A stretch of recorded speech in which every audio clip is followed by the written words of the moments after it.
Hi and welcome to Bob Smart Academy. मेरा नाम हरप्रीत सिंह है और आज हम एसक्यूएल सर्वर को कंटिन्यू करते हैं।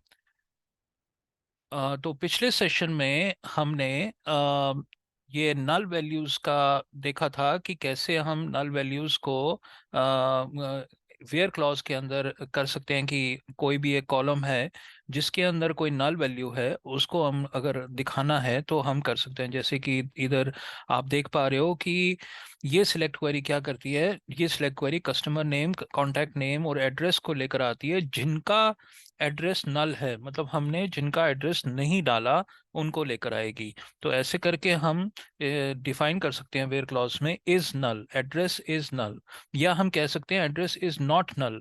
तो इज नॉट नल का मतलब है कि वो सारे एड्रेस लेकर आए, वो सारे कस्टमर्स लेकर आए जिनके एड्रेस हमने डाले हुए हैं।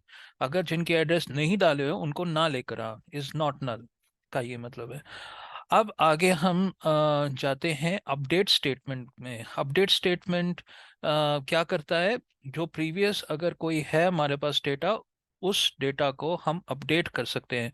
सपोज कई कॉलम्स हैं, customer name, customer phone number, email ID, address वगैरह। अगर हम चाहते हैं कस्टमर का फ़ोन नंबर चेंज करना हो किसी एक जो पहले से डेटा डला हुआ है, तो वो हम उसको अपडेट कर सकते हैं।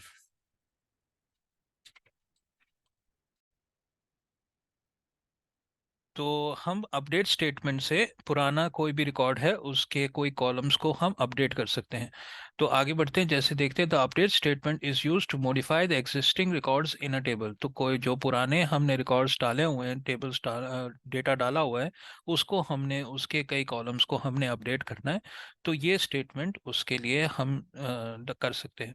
तो अपडेट ऐसा इसका सिंटेक्स है कि अपडेट तो लिखना है, फिर उसके बाद टेबल का नाम लिखना है, फिर लिखना है सेट। तो अपडेट के साथ जो टेबल के नाम के बाद हमें सेट लिखना है। सेट कॉलम का नाम, किस किस कॉलम को हमने अपडेट करना है और उसकी वैल्यू, फिर कॉमा, अगर दूसरे कॉलम को हमने अपडेट करना है तो कॉलम नंबर 2, ऐसे करके कॉमा कॉमा करके हम डाल सकते हैं कि इन इन को अपडेट कर दे। अब अपडेट कर तो वेयर क्लॉज भी डालना ज़रूरी है। अगर हमने ये वेयर क्लॉज नहीं डाला, तो अगर हमने ये सिर्फ दे दिया, दो स्टेटमेंट दे दिए ऊपर के, तो वो क्या करेगा, सारे जितने भी आपके पास डेटा है अभी टेबल के अंदर, उन सबको ही उनके कॉलम्स की वैल्यू को चेंज कर देगा। तो ज़रूरी है कि हम वेयर क्लॉज लगाएं कि सब कॉलम्स को हम नहीं करना चाहते, किसी एक खास एक स्पेसिफिक रिकॉर्ड को हम चेंज करना चाहते हो तो वेयर क्लॉज के अंदर हमें लगाना पड़ेगा। जैसे कि वेयर क्लॉज में हम अंदर हमने लगाया कस्टमर आईडी इक्वल्स टू 1 या customer name equals to Harpreet. तो वो क्या करेगा, उसी एक कॉलम को जिनका नाम हरप्रीत है उसी को ही वो चेंज करेगा, उनके कॉलम्स की वैल्यूज को। तो देख लेते हैं डेमो डेटाबेस में ये सारा कुछ पड़ा हुआ है। अब इधर इधर उन्होंने अपडेट स्टेटमेंट लगाया। देखो अब डेटा जो है इसका अल्फ्रेड का जो कस्टमर आईडी है, आईडी 1। तो ये देखो कस्टमर आईडी 1 है, उसका वो चाहता है कि नाम, उसका कस्टमर नाम अलग हो जाए। तो वो उसने किया है अपडेट कस्टमर्स। कस्टमर्स एक टेबल है जिसके अंदर ये कॉन्टैक्ट का नाम एक कॉलम है, सिटी का नाम, सिटी एक कॉलम है। तो उसने कहा update customers, set contact name equals to Alfred, ये और सिटी उसका फ्रैंकफर्ट है, where customer ID equals to 1। तो अगर हम ये वेयर क्लॉज नहीं लगाएंगे तो सारे जितने भी कस्टमर्स के अंदर डेटा है वो सबको अल्फ्रेड कर देगा, सिटी फ्रैंकफर्ट कर देगा। इसके लिए ये ज़रूरी है कि इधर हमें वेयर क्लॉज लगाना ज़रूरी है कि किस वाले रिकॉर्ड को वो अपडेट करे। तो ऐसे करके ये अपडेट स्टेटमेंट यूज़ होता है।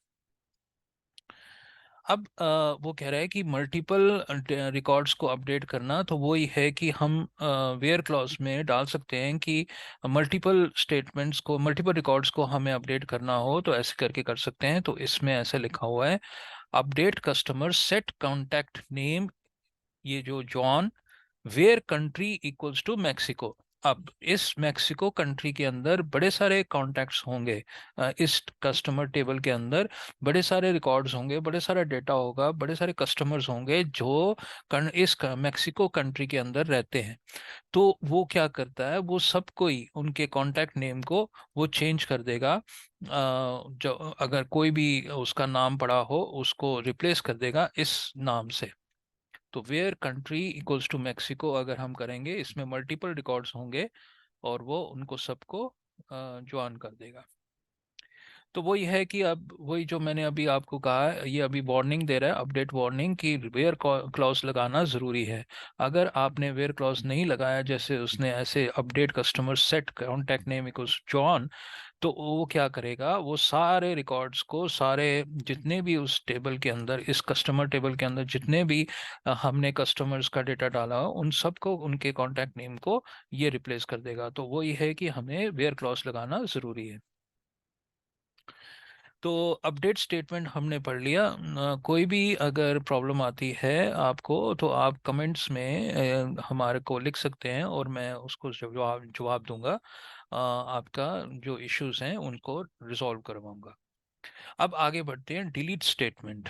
डिलीट स्टेटमेंट क्या करता है, एक जो पहले से कोई रिकॉर्ड है, पहले से कोई डेटा है आपके टेबल के अंदर, उसको डिलीट कर सकता है। तो delete statement is use to delete existing records in a table. तो पहले से जो टेबल में डेटा पड़ा हुआ है उसको डिलीट करना है, तो ये स्टेटमेंट हम यूज करेंगे। उसका सिंटेक्स कैसे है, डिलीट फ्रॉम। अब इधर पहले अपडेट में अपडेट फ्रॉम नहीं था, अपडेट सिर्फ टेबल का नाम और सेट था।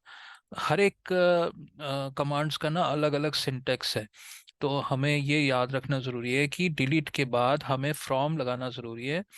जैसे सिलेक्ट के अंदर भी फ्रॉम लगाना ज़रूरी है, तो ऐसे डिलीट के अंदर डिलीट फ्रॉम टेबल का नाम वेयर कंडीशन भी डालनी ज़रूरी है। नहीं तो वही है, जैसे अपडेट का मैंने बताया था आपको, वेयर क्लॉज अगर नहीं लगाएंगे तो सारा कुछ अपडेट कर देगा जितने भी रिकॉर्ड्स हैं। ऐसे ही अगर मैंने delete from table name use किया, वेयर क्लॉज नहीं यूज़ किया, तो जितने भी रिकॉर्ड्स हैं आपके, उसके वो डिलीट हो जाएंगे। तो कभी कभी ये ज़रूरत पड़ती है कि हम पूरा ही टेबल को एम्प्टी करना चाहते हैं, तो उस ध्यान रखना कि ये इसको ऐसे यूज़ कर सकते हैं विदाउट वेयर क्लॉज। तो उस समय हमें ये ध्यान रखना पड़ेगा कि कितने हम रिकॉर्ड्स को डिलीट करना चाहते हैं। तो वेयर क्लॉज लगाने से हम एक कंडीशन दे देंगे, और उस कंडीशन, अगर जो भी उस रिकॉर्ड्स को, इस कंडीशन को फुलफिल करता है, उन रिकॉर्ड्स को वो डिलीट कर देगा। वही इधर लिखा हुआ है, be careful when deleting records, notice where clause in the. तो वेयर क्लॉज को लगाना जरूरी है। अब देखो, जहाँ अभी डेमो डेटाबेस दिखा रहा है तो हम जाते हैं, The following SQL statement deletes the customer Alfreds from the customer table। तो देखिए अब इधर ये delete statement क्या करता है, delete from customers where customer name equals to Alfreds, इतना जो उन्होंने नाम इसको आइडेंटिफाई किया है। तो देखिए अब हमने पहले भी पढ़ा है कि हम ये भी कर सकते हैं, कस्टमर ने लाइक लाइक करके कर सकते हैं। लाइक एक ऑपरेटर है जिसको हम यूज करके फिर हम कह सकते हैं भाई डिलीट कर दे उन कस्टमर्स को जिनका नाम ए से शुरू होता हो। तो हम लिखेंगे customer name like, equals to नहीं लिखेंगे, लाइक लिखेंगे, कस्टमर नेम लाइक, फिर सिंगल कोट में ए डालकर फिर परसेंटेज डालेंगे और फिर सिंगल कोट बंद कर देंगे और सेमीकोलन डालेंगे। इसका ये मतलब है कि मेरे को जितने भी रिकॉर्ड्स, जितने भी कस्टमर रिकॉर्ड्स जिनका कस्टमर नेम ए से शुरू होता हो, उनको सबको डिलीट कर दे। तो ये जो ऑपरेटर्स हैं वो हम इधर भी यूज कर सकते हैं। अब वही बता रहा है कि डिलीट ऑल रिकॉर्ड्स, तो सब रिकॉर्ड्स को डिलीट करना, तो वेयर क्लॉज के बिना अगर हमने ये डाल दिया डिलीट फ्रॉम टेबल नेम, तो वो सारे डेटा को डिलीट कर देगा। अब अब देखो, ये है कि ये जो डिलीट स्टेटमेंट है वो डेटा को डिलीट करता है, एक टेबल के अंदर डेटा को डिलीट करता है, खुद टेबल को डिलीट नहीं करता। तो टेबल को एम्प्टी कर देता है डिलीट स्टेटमेंट। अगर आपने कस्टमर टेबल को ही डिलीट करना हो, उसके अंदर से जितने भी रिकॉर्ड्स हैं और खुद पूरे टेबल को डिलीट करना हो, तो आप ये करेंगे, ड्रॉप करेंगे। एक और स्टेटमेंट है ड्रॉप, डिलीट नहीं, आपको ड्रॉप स्टेटमेंट यूज करना पड़ेगा। तो ये क्या करता है, ड्रॉप टेबल कस्टमर्स। अब ये क्या करेगा, एक तो वो रिकॉर्ड्स जितने भी उसमें रिकॉर्ड्स हैं और खुद टेबल भी, उसका टेबल स्ट्रक्चर भी डिलीट कर देगा पूरे डेटाबेस के अंदर। आप तो जानते हैं ना, डेटाबेस के अंदर हम टेबल्स बनाते हैं, टेबल्स के अंदर हम डेटा डालते हैं। तो डेटा डिलीट करने के लिए आप डिलीट स्टेटमेंट यूज करेंगे। एक टेबल रहेगा, इस स्टेटमेंट के साथ टेबल रहेगा, बट टेबल के अंदर जो भी डेटा होगा वो डिलीट हो जाएगा, वो रब हो जाएगा। बट अगर आप चाहते हैं कि खुद ही पूरा ही कस्टमर का टेबल ही डिलीट हो जाए, रिमूव कर दें, तो आपको एक और स्टेटमेंट यूज करनी पड़ेगी, उसका नाम है ड्रॉप टेबल। ड्रॉप टेबल से आप पूरे ही उस टेबल को डिलीट कर देंगे, उसके अंदर जो भी रिकॉर्ड्स हैं, और खुद टेबल का स्ट्रक्चर भी डिलीट हो जाएगा। फिर आप उसके अंदर कुछ और नहीं डाल सकते टेबल के। तो ये है ड्रॉप स्टेटमेंट। आगे बढ़ते हैं, सिलेक्ट टॉप। अब देखिए हर सीक्वल जो एसक्यूएल, माइक्रोसॉफ्ट ने अपना एक सीक्वल बनाया, माई एसक्यूएल अलग है, ओरेकल अलग है, ओरेकल एक कंपनी, उसने अलग से एसक्यूएल बनाया। तो हर एक ने अपना अपना डाल दिया, बट जो स्टैंडर्ड कहता है कि हम मतलब जितने भी एसक्यूएल के स्टेटमेंट्स हैं, जो मेन मेन स्टेटमेंट्स हैं, उनको आपने एक ही रखना है। तो सब जगह हमारे पास सिलेक्ट है, सब जगह हमारे पास डिलीट है, सब जगह हमारे पास अपडेट है, बट उनके अंदर जो कई उनके क्लॉजेस हैं, कई चीज़ें हैं जो आगे उनके यूज़ होती हैं, वो डिफरेंट हैं थोड़ी बहुत। अब अगर हम एम एस एसक्यूएल की बात करें, तो अगर हमें ये यूज़ करना है भाई, हमें ऊपर के कुछ रिकॉर्ड्स लेकर आने हैं, तो हम टॉप यूज़ करेंगे। अगर माई एसक्यूएल में है तो वो लिमिट यूज़ करता है, अगर वो ओरेकल में है तो वो फेच यूज़ करता है, ऐसे करके रो नम यूज़ करता है। तो कई कई अलग अलग डेटाबेस सर्वर्स अलग अलग ये पैरामीटर्स यूज़ करते हैं, क्लॉसेस यूज़ करते हैं। तो अब हम देखो, ये जो चीज़ है जो हम अभी पढ़ने जा रहे हैं, ये वो कह रहा है कि मुझे ऊपर के कुछ रिकॉर्ड्स दिखा दे। मतलब अगर हमारे टेबल के अंदर 10,000 रिकॉर्ड्स हैं, 10,000 कस्टमर्स हैं, डेटा है, तो मेरे को सिर्फ ऊपर के 10 रिकॉर्ड्स चाहिए, ऊपर के 10 कस्टमर्स की डेटा चाहिए। तो मैं इधर या तो टॉप यूज करूंगा, या लिमिट, या फेच, या रो नाम यूज करूंगा। अब एक एक करके हम पढ़ते हैं। तो इधर वही बता रहा है, the select SQL select top clause, the top clause is use to specify the number of records to return. तो वो कह रहा है कि टॉप अगर यूज करना है, तो देखो ऐसे करके हम यूज करते हैं, select top 3 star from customers. तो इस स्टार से पहले या कॉलम नेम्स से पहले आपको ये डालना जरूरी है। अब देखो, ये भी पोजीशनिंग भी जरूरी है कि हम इस टॉप 3 को इधर नहीं लिख सकते, एंड में नहीं लिख सकते, उसको पहले ही लिखेंगे, फ्रॉम से पहले लिखेंगे, स्टार से पहले लिखेंगे। देखिए हमने यहाँ तक पढ़ा था, ये टॉप अगर 3 में निकाल दूं, तो हमने सिर्फ अभी तक हमने क्या पढ़ा था, सिलेक्ट स्टार फ्रॉम कस्टमर्स, या select distinct star from customers, या हमने पढ़ा था सिलेक्ट स्टार के बजाय हमने कॉलम्स के नाम दिए थे कि भाई उन्हीं कॉलम्स को लेकर आए जो मैं स्पेसिफाई करता हूँ। अगर मैंने स्टार डाल दिया, तो सारे कॉलम्स को लेकर आएगा जो शो करेगा। अब इस स्टार से पहले हम ये टॉप का क्लॉज यूज करेंगे, और टॉप के बाद हम स्पेसिफाई करेंगे कि मेरे को कितने रिकॉर्ड्स चाहिए। तो ऊपर के, टॉप का मतलब है ऊपर के जितने भी रिकॉर्ड्स हैं वो मेरे को लेकर आ जा। अब टॉप 3 दे दिया तो 3 कॉलम्स लेकर, 3 रिकॉर्ड्स लेकर आएगा। ट्राई इट योरसेल्फ करते हैं। तो इधर उसने तीन, 3 लेकर आया। देखो 1 2 3, अगर मैं इधर 5 कर दूं, 5 कर दूं तो रन करो, तो वो 5 रिकॉर्ड्स लेकर आएगा। ठीक है जी, ऐसे करके हम इसको स्पेसिफाई कर सकते हैं।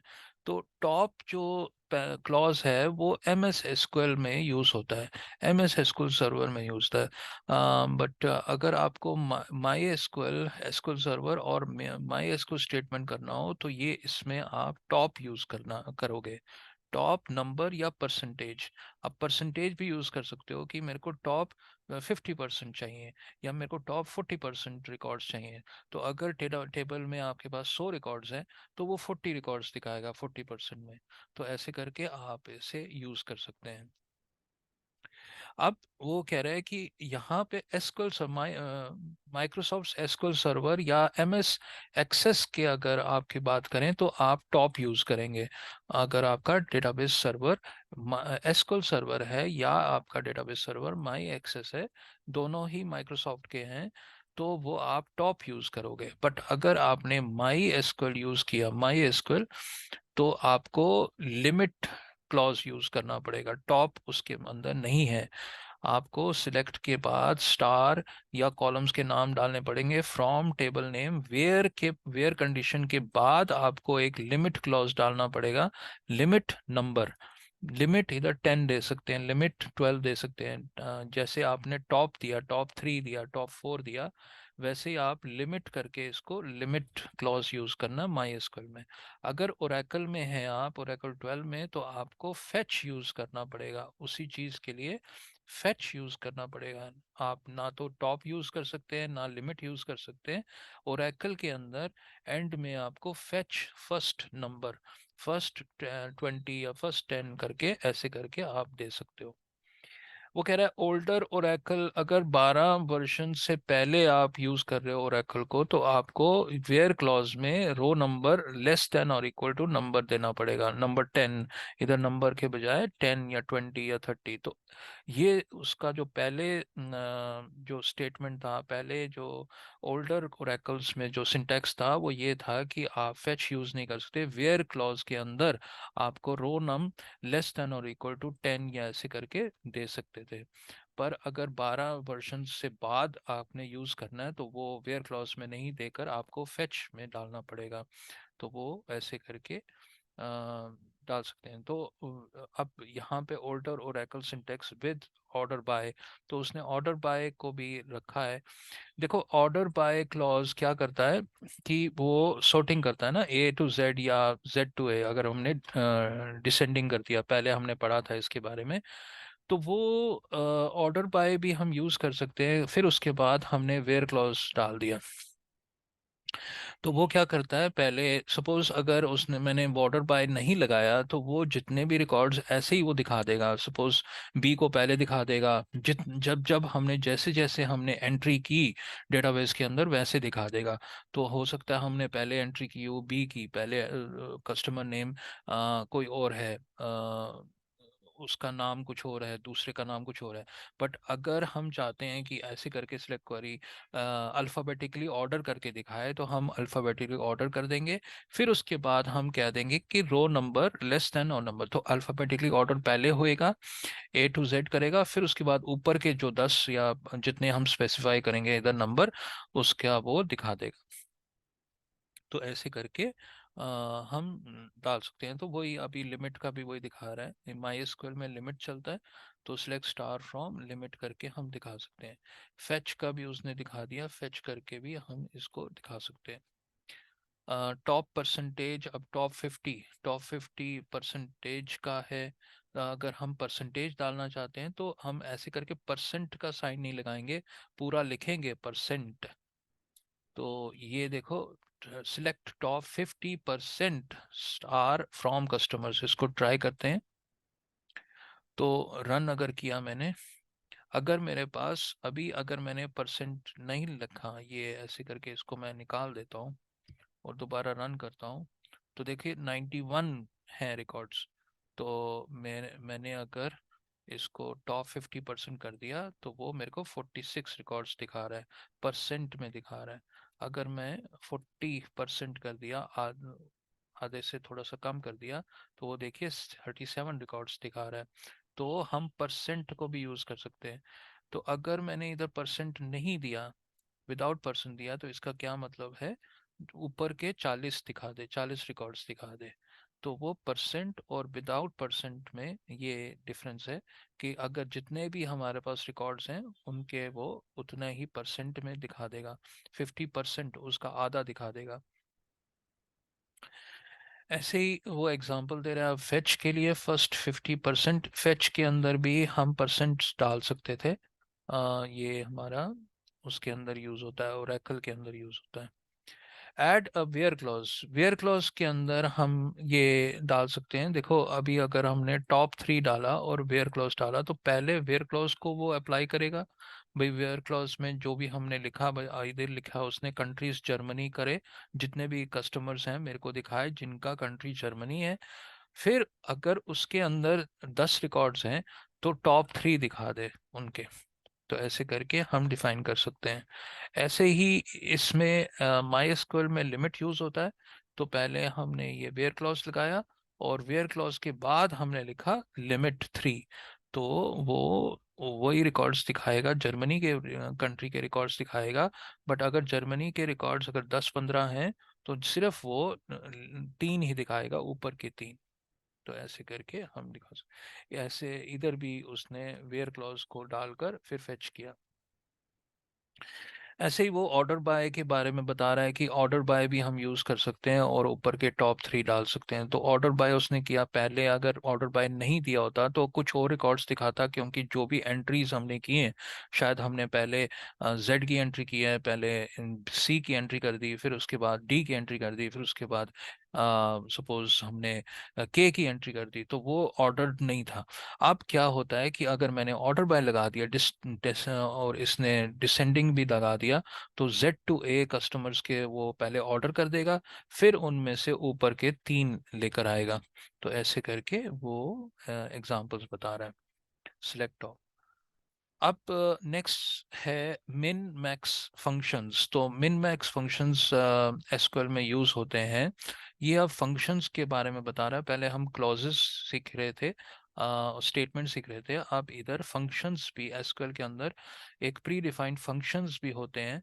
और वो अभी मिन और मैक्स के बारे में बता रहा है। मिन मतलब मिनिमम, मैक्स मतलब मैक्सिमम। तो मिन का मतलब है function returns the smallest value of the selected column.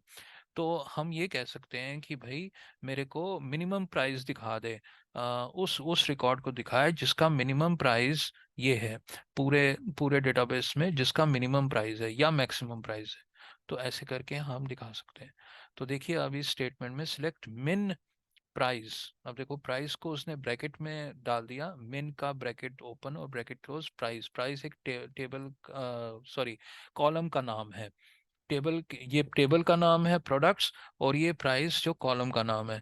तो वो सिलेक्ट मिन करके प्राइस को दिखा देगा। अगर मैं मिन यूज नहीं करूंगा तो प्राइस सारे रिकॉर्ड्स दिखा देगा, हर एक की अलग अलग प्राइस।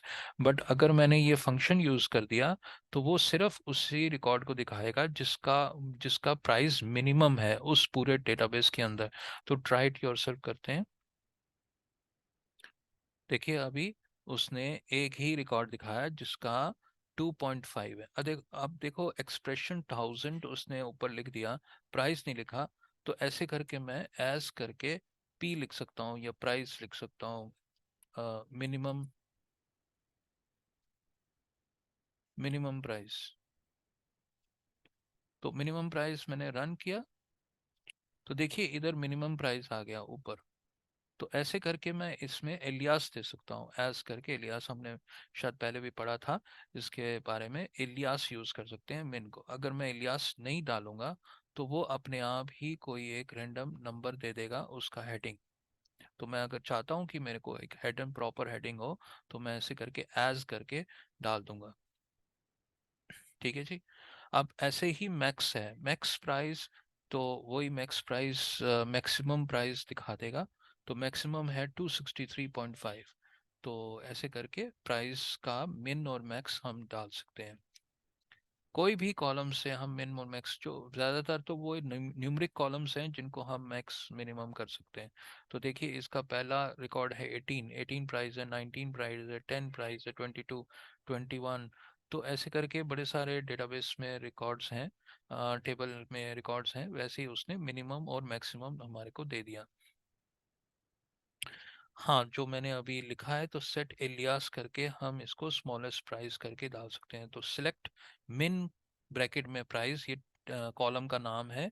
फिर वो रैंडमली कोई भी एक ऊपर हेडिंग दे देता है, बट अगर हमें स्पेसिफिकली कोई हेडर देना है तो हम एज करके वो हेडर का नाम हम डाल सकते हैं। एज स्मॉलेस्ट प्राइस इसने ऊपर डाल दिया।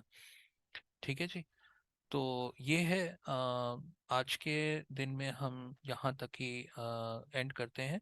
आगे हम काउंट सम एवरेज वगैरह पढ़ेंगे।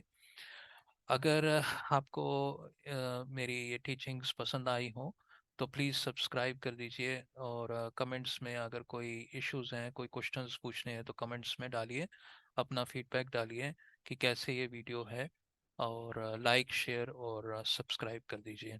Thank you very much.